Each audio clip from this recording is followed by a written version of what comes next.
так как большинство людей склонны любить свою родную землю, отождествление этой земли и ее народа с государством стало средством заставить естественный патриотизм работать на пользу государства. Наибольшую опасность для государства представляет независимая интеллектуальная критика. Мюррей Ротбард. Анатомия государства. Как государство защищает себя.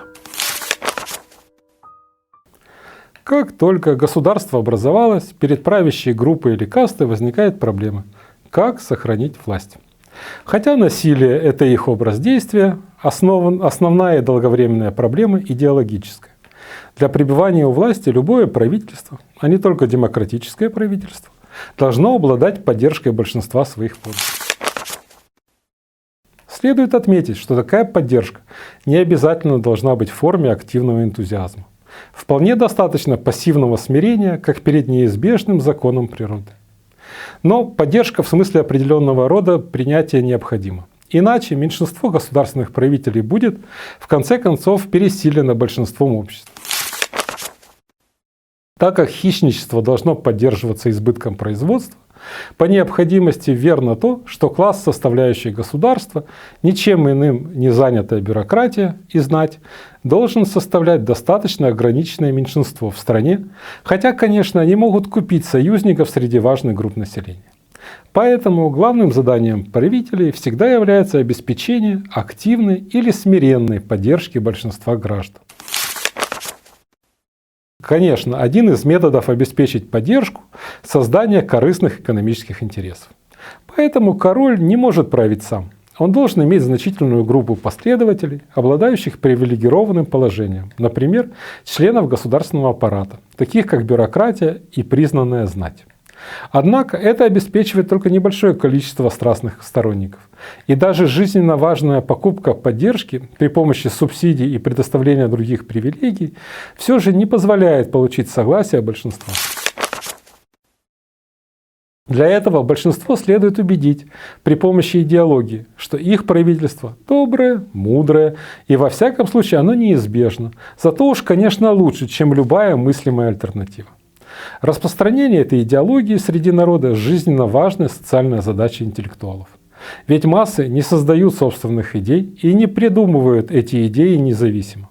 Они пассивно следуют идеям, которые приняты и распространяются сообществом интеллектуалов. Интеллектуалы таким образом являются скульпторами общественного мнения.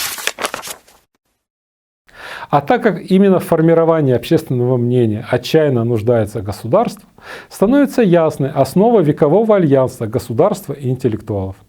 Очевидно, что государство нуждается в интеллектуалах. Не так очевидно, почему интеллектуалы нуждаются в государстве.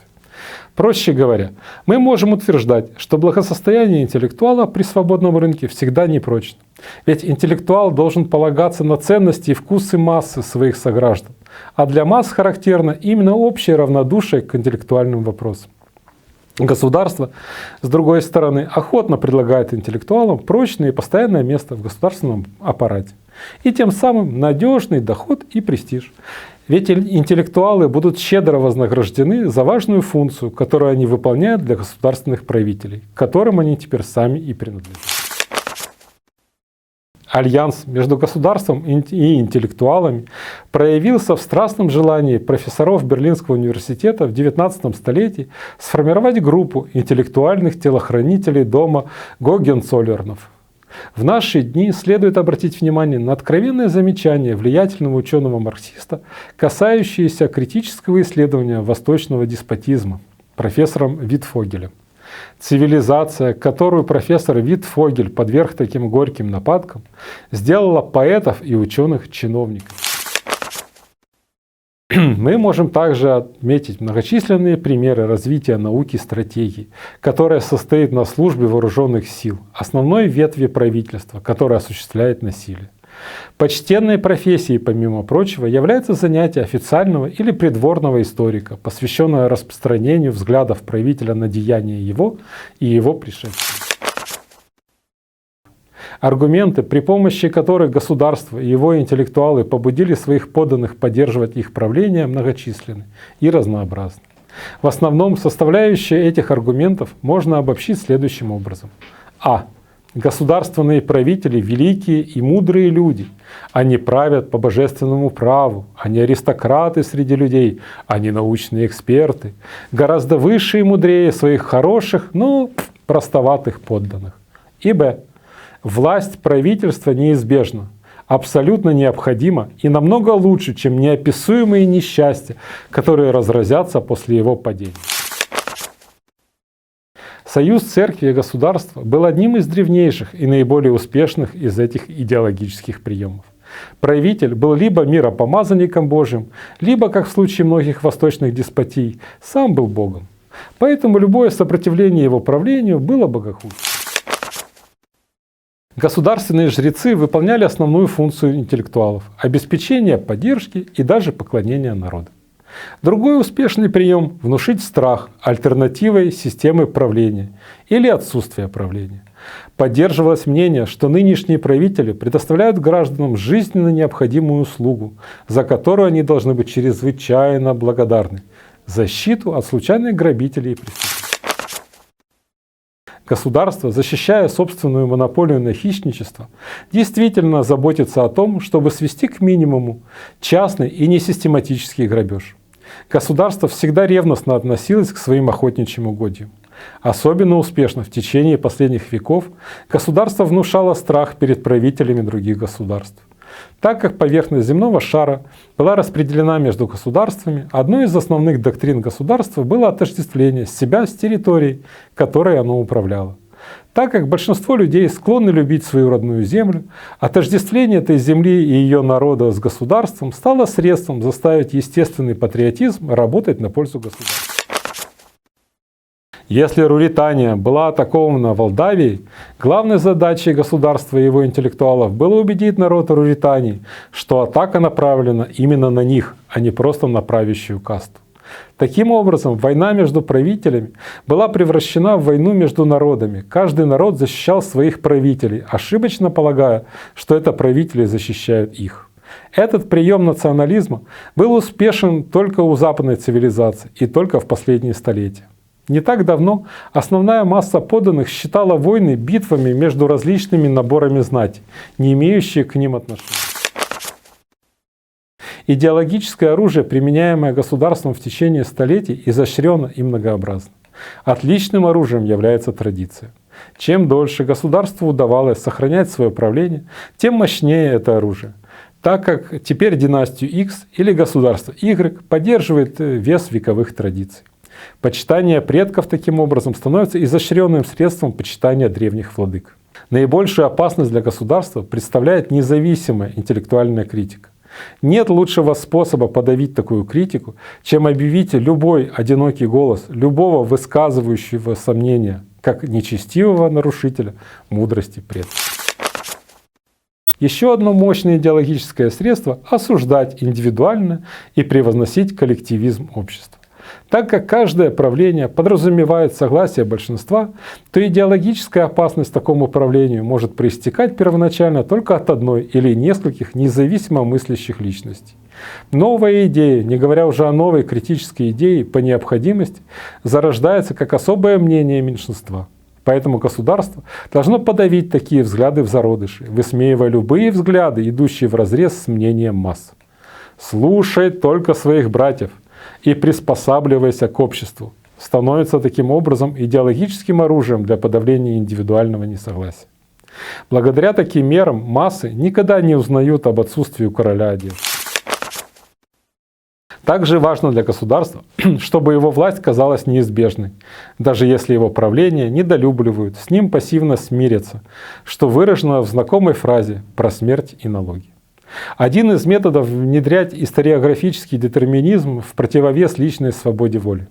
Если династия X правит нами, то это от того, что неумолимые законы истории или Божья воля, абсолют, производственные силы постановили так, и никакие усилия жалкого индивидуума не смогут изменить это неизбежное установление.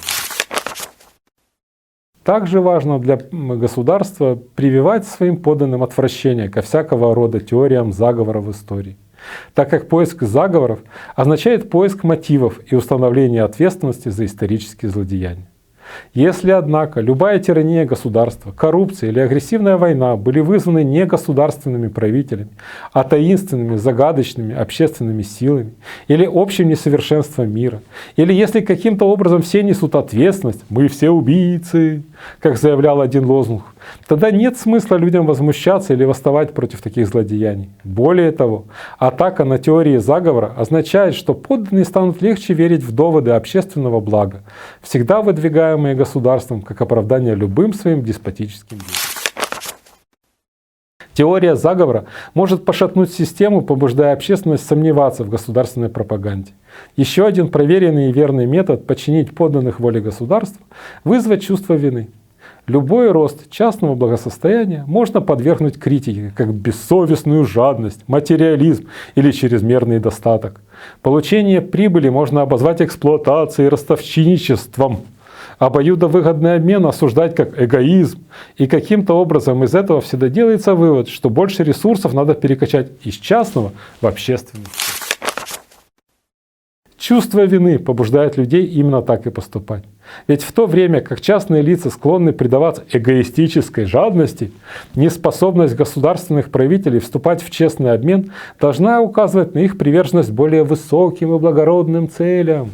Видимо, паразитическое хищничество морально и эстетически куда благороднее, чем мирный производительный труд.